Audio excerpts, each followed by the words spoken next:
네, 안녕하십니까. 오늘은 누가복음 4장 18절에서 19절까지 우리가 이 본문을 가지고 오늘 얘기를 나누려고 합니다.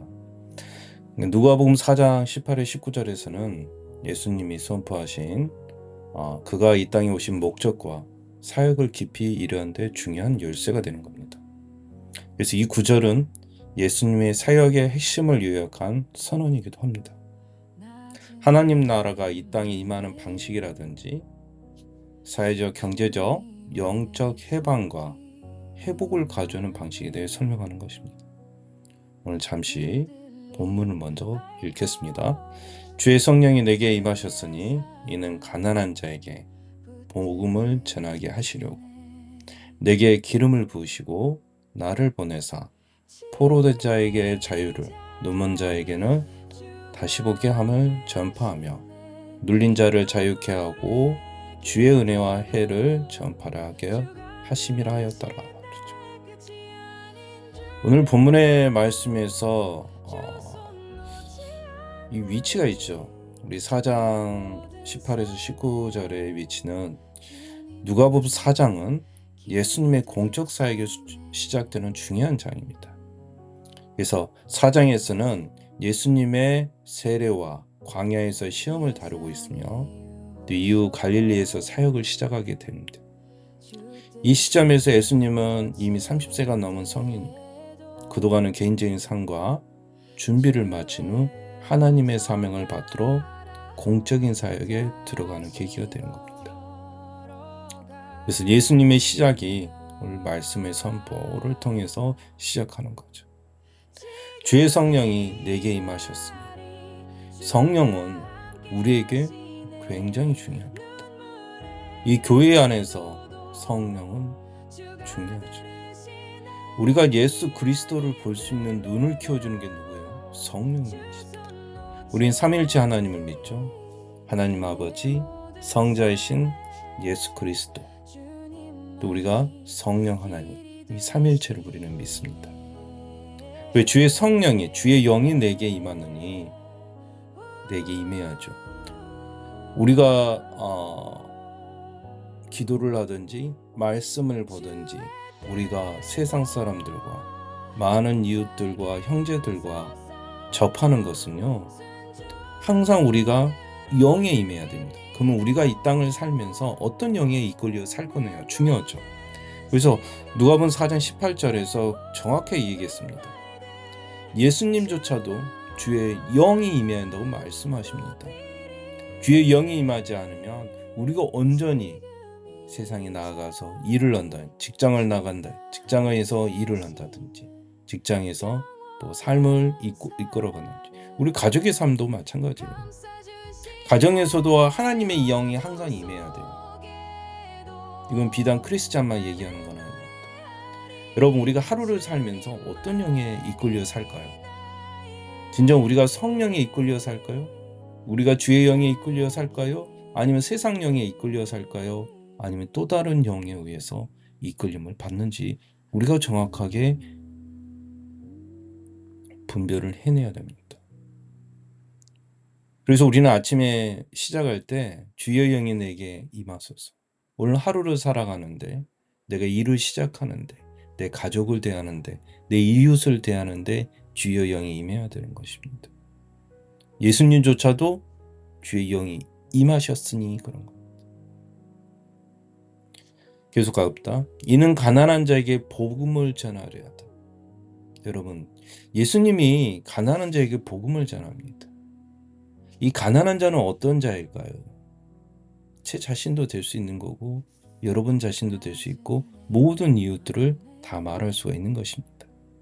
가난하다는 것은 그저 물질적인 것만 가난한 게 아니죠. 그죠? 우리가 가난하면은 단순히 물질적으로만 가난하고 이렇게 생각하는데요. 가난에는 여러 가지 의미가 있습니다. 우리가 물질적으로는 가난할 수 있지만 영적으로는 오늘 주의 영이 내게 임하느니 그러지 않습니까? 영적으로는 내가 풍성한 사람도 될 수 있다는 것입니다. 심령이 가난한 자, 영으로서 가난한 자. 내가 세상 영으로 가득 차면 이게 부유한 것 같지만 가난한 겁니다. 그죠? 또 하나님을 갈구하고 예수님을 갈구하는 그 마음조차도 가난한 거죠. 우리가 너무 배부르면 더 이상 먹을 수 없는 것처럼요. 세상 영으로 너무 많이 채워 넣어버리면 예수님의 영이, 그리스도의 영이, 하나님의 영이, 성령님이 들어올 수가 없는 겁니다.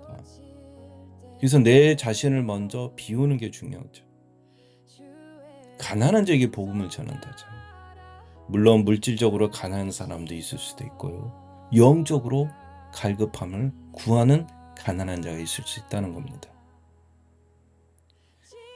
내게 기름을 부으시고 나를 보내사, 예수님조차도요, 기름 부어 세우신 하나님의 영이신 것입니다. 하나님의 부름을 받아 이 땅에 오신 거죠. 여러분, 우리가 기름을 부다는 말은 진짜로 이분이 공생애를 시작하셨구나를 얘기하고 있는 거죠. 나를 보내. 여러분, 예수님을 보낸 분이 누굽니까? 아버지죠.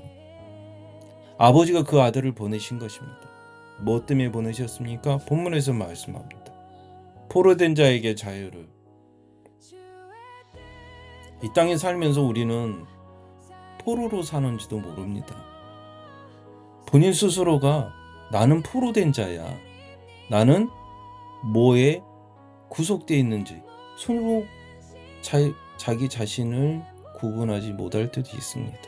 여러분, 과연 나는 자유인가 스스로 물어봐야 되죠. 성경에서는 너는 자유인이 물어보고 있는 것입니다. 이 세상에 사는 사람들은 뭔가에 묶여 있는 거죠. 때로는 자기의 생각에 묶여 있고요. 때로는 자기 가족에게 묶여 있고요. 때로는 자기 자녀에게 묶여 있고요. 때로는 자녀의 부모에게 묶여 있습니다. 때로는 이웃에게, 형제에게, 또 직장에서 모든 사람들과 동료들 간에 묶여 있는 자도 있을 수 있는 것입니다. 그들에게 이제는 자유를 주고 싶다는 것입니다. 얼마나 예수님께서 우리에게 왜 이 땅에 오신 이유를 말씀을 선포하고 계십니다. 누가복음 4장 18절 19절에서요. 네, 예수님이 이 땅에 오셨습니까? 포로된 자에게 자유를 주시기 위해 오셨습니다. 우리는 과감히 그렇게 선포를 해야 됩니다. 우리는 예수님이 누구신지, 예수님이 왜 이 땅에 오셨는지를 정확하게 말씀을 해야 돼요. 포로된 자에게 자유를. 내가 이 세상에서 살면서 진짜 예수님을 만나지 않았다면 나는 누군가의 포로로 살았을 거라고. 누가 그러잖아요. 직장 다는 게 평생 노예 사는 거라. 그럴 수 있어요. 그죠? 하루에 온전히 많은 시간들을 직장에서 보내잖아요. 그런데 여러분, 우리가 직장에서 한다 해서 포로로 다 잡혀있다 해서 내 삶이 그럼 없는 겁니다. 그건 아니에요. 직장의 삶을 내가 어떻게 바꾸냐에 따라서 그 삶이 자유롭게 살 수 있는 삶도 될 수 있는 것입니다. 그래서 늘 우리가 기도하잖아요. 기도하면 그러한 것을 구해야 됩니다. 내가 직장에서 살면서요, 직장 생활을 하면서 포로된 자로 살 거냐, 자유인으로 살 거냐는 거죠. 내 생각에 뭡니까? 틀에서 벗어나야 한다는 거. 이제는 주의 영이 임했으니 너는 영적으로 풍성해져서 이제는 하나님의 그리스도의 기름을 부음을 받아서 예수님과 똑같은 우리의 생활을 하는 거예요. 똑같은 공생애를 시작하는 거나 똑같습니다. 우리의 삶을 진정으로 포로된 자가 아니라 이제는 자유한 자로 살아가는 것입니다. 많은 사람들은요, 영적으로 포로되고 죄, 그죠? 우리가 죄라고 하면 어떻게 생각합니까, 여러분? 죄라면 어떻게? 여러 가지가 있죠, 죄는. 근데요, 나의 삶 속에, 내 생각에, 나의 양심에 죄의식으로 살아가는 것보다 더 죄인으로 살아가는 것은 너무 힘든 겁니다. 내가 혹시 부모님에게 잘못하고 살았나? 내가 자녀에게 잘못하고 살았나? 내가 내 형제에게 잘못하고 살았나? 아니면 내 이웃에게 잘못하고 살았나? 이게 늘 생각에 우리를 짓누르고 있는 거예요. 이런 것도 포로된 자예요. 그 다음에 소외된 사람들이에요. 예수님은 늘 그러죠. 누구에게 손을 펴라 그러죠. 누구에게 이웃에게 다가가라 하죠. 근데 우리가 팬데믹을 거치면서 가장 경계할 일이 생겨버렸어. 이젠 사람을 경계합니다. 혹시 나에게 바이러스가 침투할까? 그러다 보니까 많은 소외된 자리 너무 많이 생겨버린 거예요. 여러분, 아픈 자들 누가 돌볼 겁니까? 의사가 찾아다니면서 돌볼 수는 없어요. 그죠? 그런데 육적으로 병든 자도 병든 자지만 영적으로 병든 자, 그리스도의 영으로 온전히 취하지 못하면요, 우리도 소외된 자로 살아가는지는 모릅니다. 이제는 소외된 자, 고령화 시대를 거치면서요, 많은 고령 인구들이 생겼습니다. 자녀들은 다 결혼을 하고 또 독립을 해서 살고 있죠. 어떻게 보면 1인 시대, 그죠? 혼자 사는 가정이 너무 많이 늘어났어요. 그러다 보니까 소외된 자가 너무 많을 수밖에 없습니다. 이제 그들에게 우리가 다가갈 수 있는 마음의 문을 열어야 되는 거예요. 포로된 자에게 이제는 자유를 주듯이요, 죄의 사망의 권세에 얽매 있는 사람을 이제는 그들에게 자유함을 얻게 해줘야 됩니다. 고령화 사회가 되면서 가장 어렵게 생각하는 것이 무엇이겠습니까? 당연히 건강이죠. 내가 아프면서 내가 쭉 몇 년을 이렇게 살 것이냐, 아니면 내가 죽음만 준비하면서 살 것이냐, 병에 허덕여서 살 것이냐는 거죠. 그래서 우리가 그들에게 사망의 권세가, 죽음의 권세가 그들을 눌러서는 안 된다는 거. 언제 죽을까? 내 삶이 곧 언제 끝이 날까? 예수님을 믿는 자, 예수님을 영접한 자는요, 이 세상이 끝이 아닙니다. 그가 돌아갈 천국이 있습니다. 그죠? 소망을 갖고 사는 거예요. 그죠?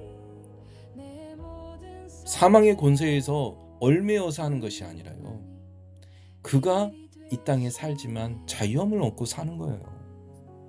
여러분, 우리가 천국을 갈 수 없다면요, 진짜 이 세상이 끝이라고 생각하면 너무 인생이 슬픈 거예요. 근데 우리에게는 뭐예요? 천국이 있지 않습니까? 우리에게 천국이 있으니 이 땅의 삶도 즐거운 거예요. 왜요?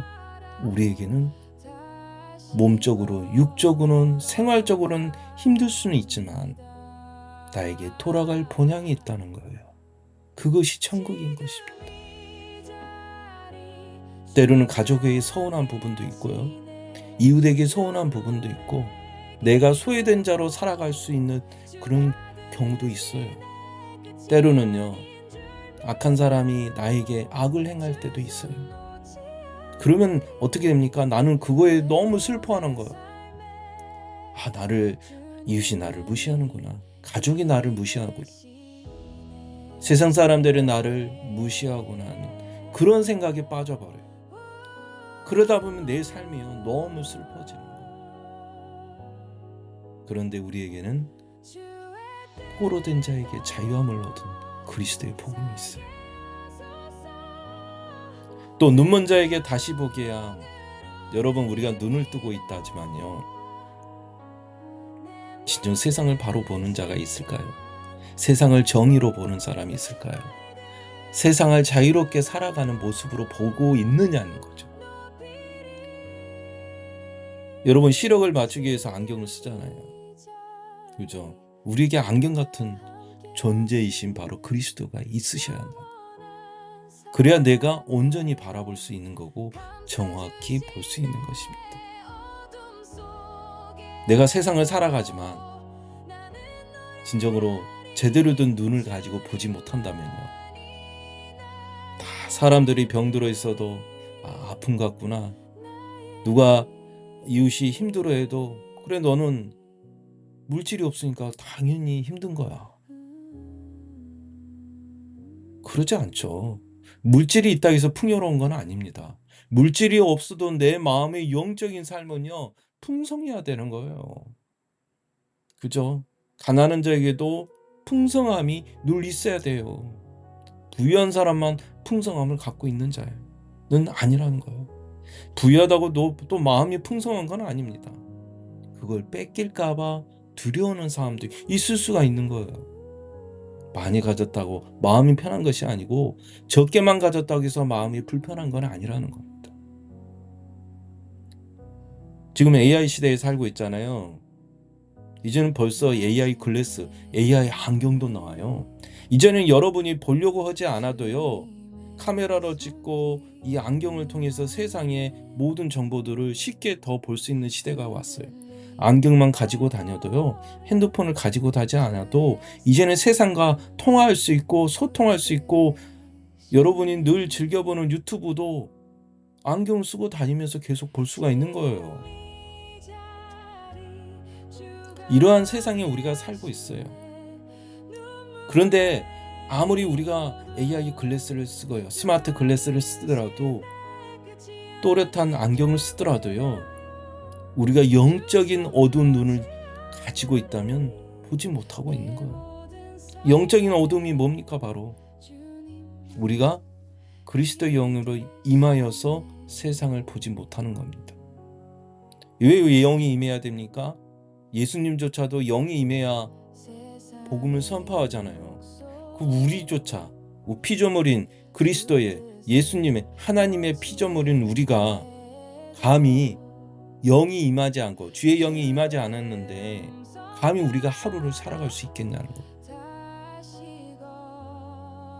영은 대단한 사람만, 사역자들만, 선교사들만, 뭐 대단한 하나님이 쓰시는 사람만 영이 임하는 건 아니에요. 우리에게 영은요, 우리의 삶을 이끌어가는 가장 중요한 심장 같은 존재인 것이에요. 그래서 우리는 그 영이 항상 뭡니까? 그 영이 임해야 돼요. 하나님에게 늘 안테나를 늘 하나님을 향하는 안테나 역할을 하는 것이 바로 이 영입니다. 눈먼 자에게 다시 보게 함을 전파하며, 그죠? 하나님의 영으로 살아갈 수 없고 진짜 영적인 눈의 어두움에 살아가는 사람들, 그들이 아픈데 하나님을 찾지 못하고 오히려 다른 것을 찾더란 거예요. 다른 영을 찾더란 거예요. 우리가 예수 그리스도를 찾아야 되는데 예수 그리스도를 찾지 마죠. 또 다른 것을 찾고 있더라는 거죠. 이게 바로 영적으로 눈먼 겁니다. 이제 그 눈먼 자들에게 자유함을 얻게 해줘야 돼요. 여러분 숨바꼭질 할 때요. 순례하는 사람이 눈 감고 있잖아. 아무것도 안 보이죠. 그렇죠? 그러나 그가 눈을 뜬다면요. 모든 사람이 다 보여요. 오늘 누가복음 4장 18절 여러분 굉장히 중요합니다. 예수님이 선포를 하실 때 어떻게 시작을 하는지를 보여주는 장면이에요. 하나님의 나라가 임하는 해. 사회 경제적으로 영적으로 시작을 알리는 거예요. 이제 영적 회복의 시작을 알리는 겁니다. 가난한 자, 포로된 자, 눈먼 자, 눌린 자들. 내 생각으로 살아가는 것이 아니라 내 생각에 주는 누구래요? 우리 마음 쓰인 카르디아, 그 마음이 있어요. 그죠? 예수님의 주의 마음이 있어요. 그 카르디아가 우리에게 있어요. 그 카르디아는 우리에게 굉장히 영적 셋톱박스의 역할을 하고 있는 거예요. 컨트롤 작용을 하고 있는 거예요. 그 마음을 가지고 있어야 내가 이런 영적으로 눌리지 않고 포로된 자로 사용하지 않고 너무 가난한 자로 영적으로 너무 가난한 자가 되지 않은 겁니다. 19절 한 절 더 보겠습니다. 주의 은혜를 전파하게 하렵니다. 은혜의 해. 여러분, 주의 은혜가 뭡니까? 이제는 예수 그리스도에게 선포하신 희년의 해이기도 하지만 기쁜 해이지 않습니까? 50년 주기로 오는 그 희년의 해이기도 하지만 이제는 예수님께서 공생애를 시작하듯이 여러분에게 이제는 기쁨의 시대가 열렸다는 것이요. 왜? 그리스도가 이 땅에 오셨기 때문입니다. 그리스도가 이 땅에 오셨으니 여러분에게는 이제 기쁨의 해가 되어진 것입니다. 이제는 더 이상 끊임없이 내가 좌절할 필요가 없어졌어요. 이 땅을 살면서 더 그리스도와 함께 사니 내가 그분의 영으로 임하여, 그분의 영인 나에게 임하여 그와 같이, 그분과 같이 이 땅의 자유로운 자로 살아갈 수 있는 것입니다. 누가복음 4장 18, 19절을 보면서 여러분들이 여러분의 생활에, 여러분의 길에, 오늘도 직장을 시작하고 오늘도 하루를 시작하는 여러분에게 큰 힘이 되어지시기 바랍니다. 가족이 병듭니까? 기도하십니다. 기도하시는데 어떻게 하라고요? 오늘 18절의 말씀을 끊임없이 되뇌이면서 읽으면서 내가 너희를 포로된 자로 자유롭게 하겠다. 눈먼 것을 자유롭게 하겠다. 가난한 것을 복음을 전하여 풍성하게 하겠다는 이 놀라운 선포를 통해서 여러분의 삶을 바꿔보시기 바랍니다.